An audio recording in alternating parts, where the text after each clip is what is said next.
Hello everyone and welcome back to Real Ryan Homes. I've gotten a lot of messages over the past few years about the 2 videos I made about repairing the cracks in my basement walls using Radonseal, so I thought I would make another video here to answer some of those questions. The first one isn't exactly a question so much as a comment on how messy everything looks. And as you can see, almost 4 years later, it's still messy. And why would I clean everything up if one day I'm going to cover it all with studs and drywall?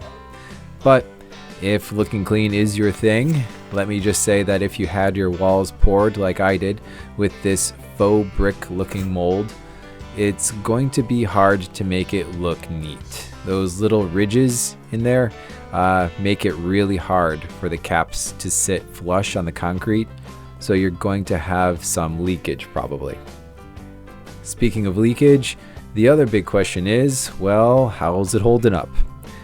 Well, the first crack I repaired was in October of 2020, and the second was in July of 2021.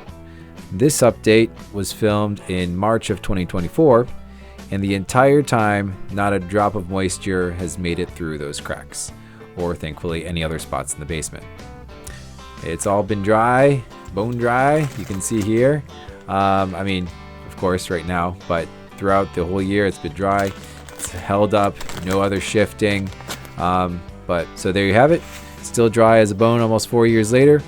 I highly recommend it to anyone looking to fix a crack in their foundation. It was pretty affordable and relatively easy to do.